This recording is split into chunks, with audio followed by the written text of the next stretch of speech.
This is the new Ableton Push, the latest version of Ableton's hardware controller for Ableton Live.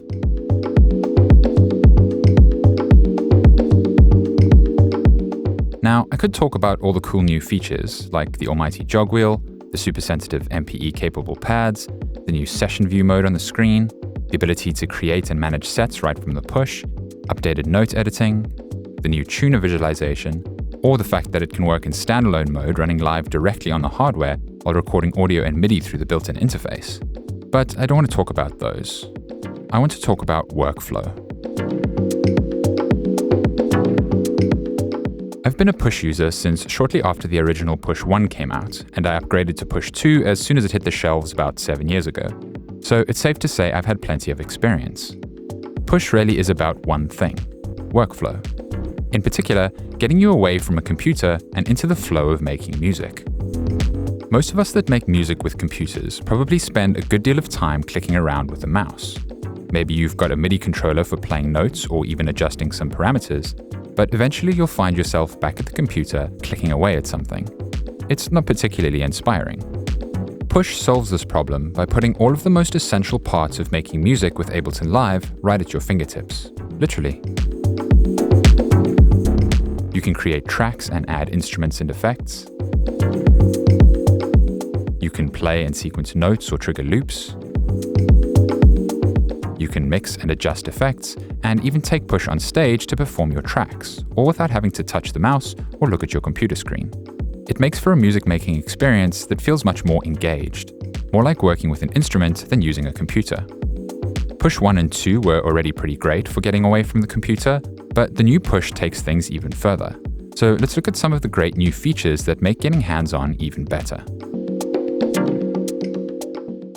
We'll start at the top with what I think is Push's most powerful feature, the screen.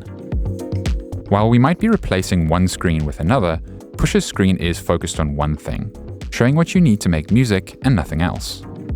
It's great for giving detail and context, and shows you everything you need to know about where you are and what you're working on. The new Push includes the device view, mixer view, and clip view from previous versions, but now also includes a dedicated session view, so you can view and launch clips and scenes from the screen. This is an awesome addition, especially if you're using Push to play live, as it gives you great context as you navigate your set. On the left, there is also a new Sets screen, which lets you create and manage your projects and sets directly from the Push. Just another reason not to go back to the computer. Push's screen is where most of the navigation happens. You can add or change tracks and devices, install packs, mix your songs, and edit your clips. There is a new expanded clip editing mode that lets you edit notes in much more detail than before.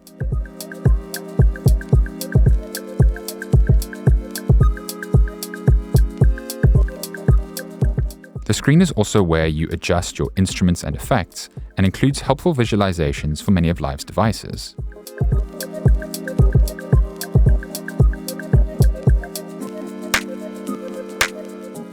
There's a new visualization for the tuner, so you can tune your instruments without leaving Push.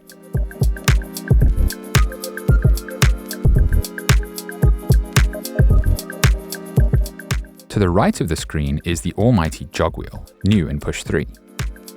Part of a good workflow is finding what you need quickly, and the jog wheel makes this really easy. It's used in most of the menus on the screen, for example for navigating and loading devices, but it's used in other areas as well, like scrolling through the session view. Turn the jog wheel to move around, and click it down to select. You can even click it left and right, which performs different functions depending on context. For example, like a kind of right-click to rename sets. Around the sides of Push are various function buttons to access some of Live's most important and most used functions, like quantization, capture, duplicating or deleting things, and switching between different modes and layouts. The buttons are slightly rearranged on the new Push when compared to Push 2, but they make a lot more sense with related functions grouped together. Also new is the ability to use certain buttons as momentary functions. For example, if I'm currently playing notes in note mode, but want to briefly jump over to session mode to launch a clip, I can press and hold the session mode button to temporarily switch to that view, then automatically switch back when I release the button. Next up, the pads. These are used for playing and sequencing notes and drums when in note mode, or launching clips from live session view when in session mode.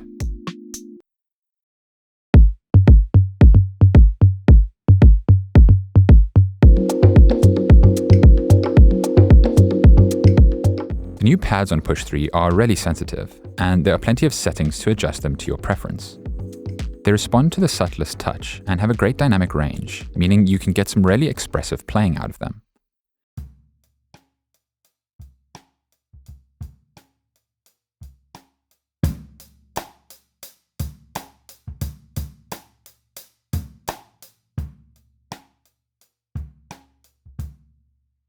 It's a little hard to fully convey this in a video. It's just one of those things that you have to try out. The new pads are also fully MPE capable, meaning you can bend, slide, and apply pressure to get all kinds of dimensions of expressivity.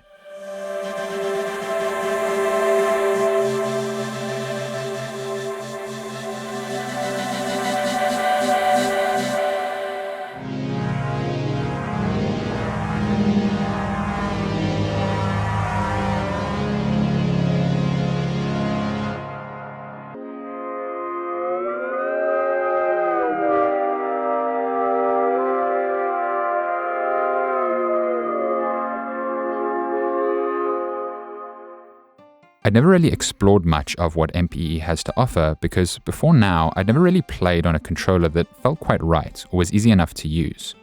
The pads on Push make playing MPE sounds much more accessible, especially if, like me, you don't already play keyboard. The real standout feature is the ability to do per-note pitch bends while in Push's in-key mode. In-key mode lets you set the note grid to be in a particular musical scale, so you can only play notes in that key.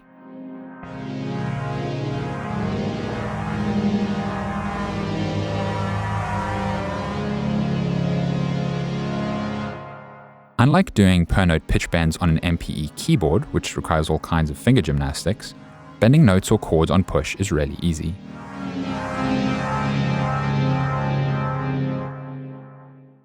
Until now, I've been using Push in what is known as control mode. Push is connected to Live running on my laptop via USB-C cable, so I'm still tethered to my computer. The biggest and perhaps most exciting change in the new Push is the addition of standalone mode. There's a built-in battery with about 2 hours of life for standard use, so you can make music absolutely anywhere. Standalone mode runs Ableton Live directly on the hardware. It's exactly the same version of Live you'd find in your laptop, with no restrictions or limitations compared to the desktop version. It's literally standalone Ableton Live. Everything we've seen so far works in exactly the same way, with the only difference being that the projects and sounds you'll use are installed on Push's internal 256GB hard drive. It's equipped with Wi-Fi that lets you connect to a network to download and install updates and packs, as well as transfer over files from a computer. Connecting to Push to transfer files is really easy. Over in Live, there is a new Push tab in the Places section, where any available Push will be shown. Once connected, you can see the files that are on the Push and simply drag and drop things back and forth.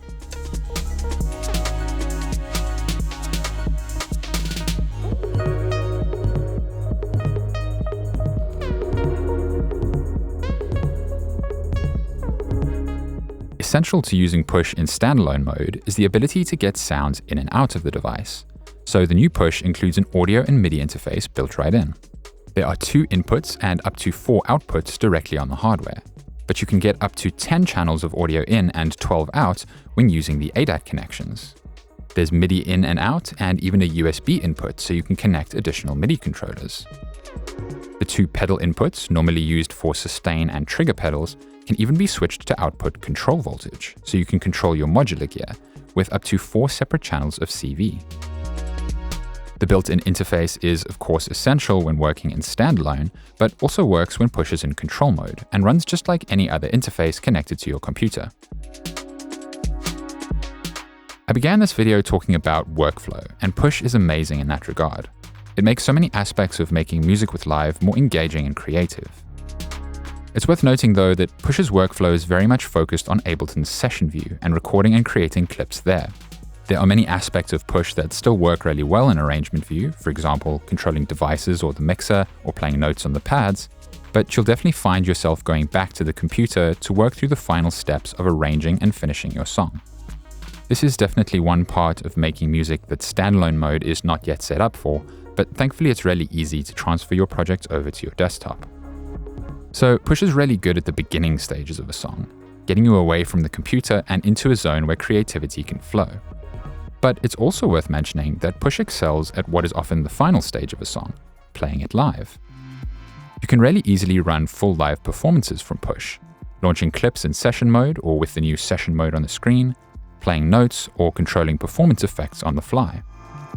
The new standalone mode means that you could go on stage with nothing but Push, leaving the laptop at home while still being able to sequence and control all your hardware. By now, I'm sure you're itching to head out and grab your own Push. So how does that work? There are in fact two separate versions of the new Push, with and without a built-in processor. Without a processor, Push has to be connected to a computer to work, but has all the same functionality we've just explored.